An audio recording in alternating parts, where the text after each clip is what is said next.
Hey guys, my name is Sophia, and I was able to work on a lot of fun projects this semester for this class, so let's jump right in with 5 of my favorites. Here we go.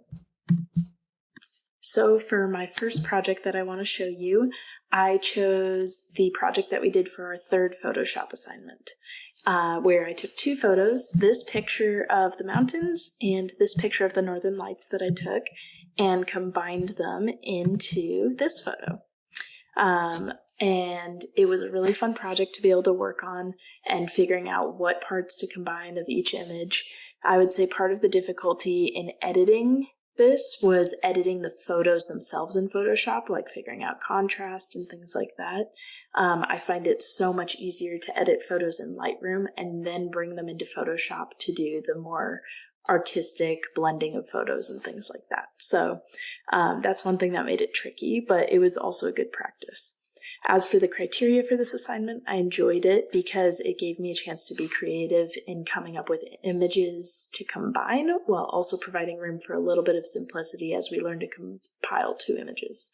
If I had more time, I would get rid of that little blue highlight on the mountain, and possibly also allow some of the northern lights to show up on the snow since it kind of reflects a little bit.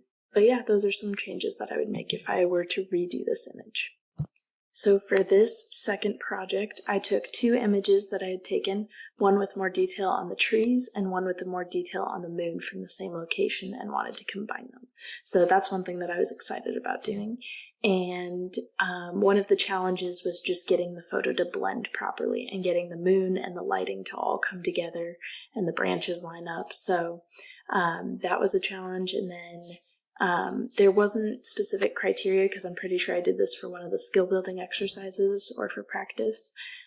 As for what I would change to do better in the future, I would try and work on cleaning up some of the masking a little bit, and also making sure that the branches are as lined up as possible to the original images since they were taken in the same spot.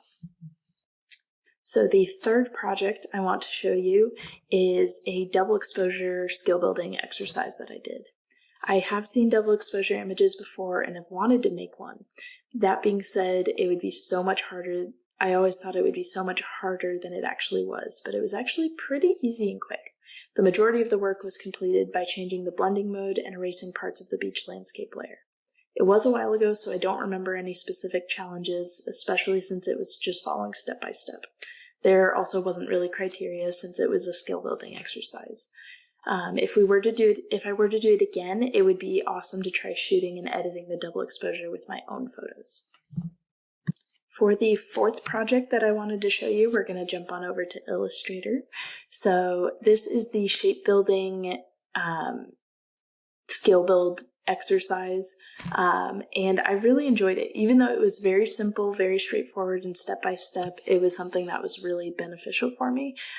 In the past, when I wanted to make a certain shape, I would just combine lots of shapes and then group them together, and then I'm moving this big messy group around. So it was so nice to be able to learn how to make these individual shapes. So this was my final one. I believe their final one was this one over here. Anyways, so since it was a step-by-step and it was a while ago, I don't remember specific challenges since it's a skill building activity, and I don't have specific criteria because of that too.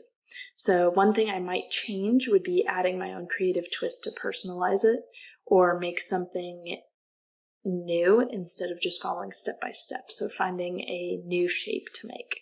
I love this little graphic that they ended up coming up with though either way. So it was a great little exercise to really help, even though it's something simple, really help with making my content a little bit easier to manage.